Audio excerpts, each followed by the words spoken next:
नमस्कार लोनेस fashion channel रे आपण मानको अनेक अनेक स्वागत। आगो आसुची दीपावली अमावास्या। ए दीपावली अमावास्या रे समस्तक घरे मिठा बनी थाए, तो सेति पे मु आपण मानक पई नै के आसीची गोटे मिठा रेसिपी गुलाब जामुन, जोटा कि समस्तंकर अति प्रिय मिठा। आज आम ये गुलाब जामुन टाको अट्टार तैयारी करबा। आमे आज गुलाब जामुन को एकदम परफेक्ट वे बनैबा, जेमति कि हमर गुलाब जामुन पूरा टेस्टी हबो, आउ एटा पूरा स्पंजी हबो, आउ जो सीराटा तैयारी करबा पूरा परफेक्ट गुलाब जामुन पूरा पीबो। तेणु सब टिप्स एंड ट्रिक्स सहित मु आज आपण मानकु गुलाब जामुन रेसिपीटा देखैबी। आउ ए जो गुलाब जामुनटा तैयारी करबा एटा एते सहज जे जो माने बिल्कुल रोसे जानि नथिबे से माने मध्ये तैयारी करि परिबे। आज गुलाब जामुन आमे प्रथम अट्टा आपण गोटे मेजरमेंट पाई गोटे गिना हो कि मेजरमेंट स्पून हो जहाँ भी गोटे नेबे जो कि मेजर करके सब जिनस गुड़िक नेबे जो आमर गुलाब जामुन पूरा परफेक्ट बनब। मुझे नहीं जाइए अधा गिना अट्टा, आउ नहीं जाइए अधा गिना मिल्क पाउडर। आपण जो ब्रांडर मिल्क पाउडर नहीं पारे मु अमूल ब्रांडर नहीं। आउ ये नहीं 1/4 टेबल स्पून नहीं खाइबा सोडा, गोटे पिंच ने लुण, आउ 2 चमच गुआ घी नहीं। गुआ घी देले कौन हम ना आम जो अट्टार जो बास्नाटा सेटा रही निश्चिंत गुआ घी टे देवे। आउ आम नवा क्षीर, क्षीर को मु आगुरी बॉयल करके रखी। आम क्षीर को पूरा रूम टेम्परेचर रे नवा। एठी मु प्रथमे अट्टा सहित जो मिल्क पाउडर घी सब पड़ी ताकू भल भाव हाथ में मकचिकी पूरा एक मिसई दौचे। मिसई देला परे आम नवा क्षीर, क्षीर को एथिरे आड करके आम एक चकड़ीबा। आम ये अट्टा को एमती चकड़ीबा जे जेमती आम रुटी करूचे से रुटी ठू आउ टिके नरम अट्टा चकटाटा हम, जेमती कि आम गुलाब जामुन जितेबाला आम तैयारी करबा सेटा आउ क्राक आसीबनी आ फाटिबनी। आ जदि आपण अट्टा चकटाटा को टाण करदेबे तो आपणकर गुलाब जामुन निश्चित फाटी जिवो। तो एठी देखंतु पूरा नरम अट्टा चकटा करके मु एठी रखी दोची। आ एबे आम ए अट्टा चकटा को घोड़े दबा, घोड़े के को सेट हवा पई छाड़ी दबा। सेपटे चलंतु ए समय रे आमे सीरा प्रस्तुत करि नबा। सीरा पई मु एठी गोटे पैन गरम करिछि, आउ नेछि 2 गिना चीनी। आधा गिना अट्टा जदि नौछंदी तो 2 गिना चीनी नेबे, सेही हिसाब रे आपण कम बेसी करिवे। आउ एठी मु नै जैछि 2.5 गिना पानी। आधा गिना चीनी 2 गिना चीनी रे 2.5 गिना पानी नेबे। आउ 2टा गुजराती देछि फ्लेवर पई, आउ केसर नेछि फ्लेवर पई। आपण केसर जदि स्किप करिवे चलिबो। आउ एठी हमें ए जो सीराटा को भल भाव घांटी की फुटेबा। आपण केंती जानिबे जे हमर सीराटा प्रस्तुत हो गला। आपण टिके सीरा हाथ रे नेकी देखिबे, देखंतु एमती साइन करिवो। आउ तेल जेमती हमको हाथ को लागे चिकटा टिके एमती लागिवो, महू जेमती लागे सेही भळा लागिवो। तो एठी मो गैस रो फ्लेम को एबे ऑफ कर दोची, आउ एक घोड़े के छाड़ी दोची। सेपटे देखंतु आमर अट्टा चकटा पूरा रेडी हो जाइए। आउ जदि आपणकर अट्टा चकटा ए समय फिल करेंगे जे टाण अच्छी तो आपण आउ टिके क्षीर हाथ में बुड़ेकी एमती आउ भल भाव टिके चकड़े, चकटिकी तापर गुड़ा करेंगे। मोर ये अट्टा चकटा पूरा रेडी अच्छी, तो मुझे आगो आउ टिके भल भाव चकटी नेली। चकटी नेला परे एमती छोट छोट गुड़ा बाहर कर दूची।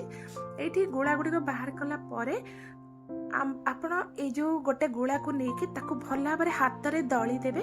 दलिकी ताकू गोटे सेप देवे, नहले आपणकर गुलाब जामुन गुड़िक फाटीजिवो, सेतरे क्राक आसीजिवो। तो ये मु भल भाव दलिकी देखंतु केमती देखौछि आपण मानकु एमती करनेबे। तापर गोटे सेप देवे। मु एठी ओवल सेप देछि, आपण चाहिले राउंड सेप भी दे परिबे। मोर ये भिडियोटी को शेष पर्यंत देखंतु। जदि मोर भिडियोटी आपण मानकु भल लागुची तो गोटे लाइक करंतु, शेयर करंतु। आ जदि मोर चैनल रे आपण माने नुआ तो प्लीज मोर चैनल को सब्सक्राइब करंतु। एठी मु गोटे गोटे करके 7 ରୁ 8टी गुलाब जामुन को शेप दे दोची। आउ आमे प्रथमे गोटे बैच रे 7 ରୁ 8टी गुलाब जामुन छाणीबा, तापरे आउ गोटे बैच रे आउ जहा अछि ताको छाणीबा। आ एका थर के जदि आमे गुलाब जामुन को छाणी दबा ना, हमर गुलाब जामुन बिल्कुल भल होबनी। आउ जो गुड़ा गुड़िक ये आमर रही जाऊँगी से गुड़ा गुड़िक आम एमती खोलारे छाड़बानी, ताको गोटे कभर करदबा, छाड़ीदबा। तापर आम यही गुलाब जामुन गुड़िक छाणीबा। गुलाब जामुन छाणीबाई आम प्रथम तेल गरम करवा। तेल आम पूरा स्लो फ्लेम रे गरम करवा, जमती कि तेल बहुत हिट हेनी। बहुत हिट हो गले आमर गुलाब जामुन गुड़िक ऊपर कलर आसो किंतु भितर कंचा थी। तो ये देखो मुझे आपण मानक देखई दौची गोटे ट्राए करिकी टिके गोटे पीस नहीं पकेकी देखिए एमती धीरे धीरे बबल्स आसुथिबो तो एई हीट रे आमे गुलाब जामुन गुडी को छाणीबा। तो देखंतु एठी मो गोटी गोटी करी 7 ରୁ 8टी गुलाब जामुन एठी पके दोची। आपण बिल्कुल कड़े भरी की गुलाब जामुन पकेबेनी जेमती कि हमर गुलाब जामुन बिल्कुल भल हबनी।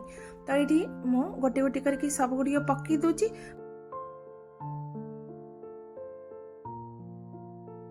आमे एको गोटे मिनिट पर्यंत फ्राए होगा छाड़ीदेवा।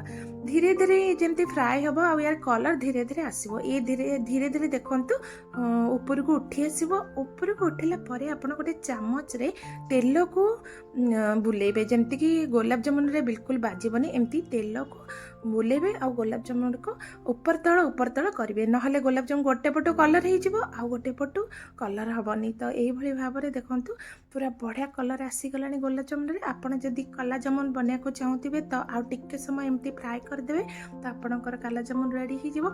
ये मोर गुलाब जामुन पूरा हो गला। तो ये मो गुलाब जामुन गुड़ को बाहर कर नौची।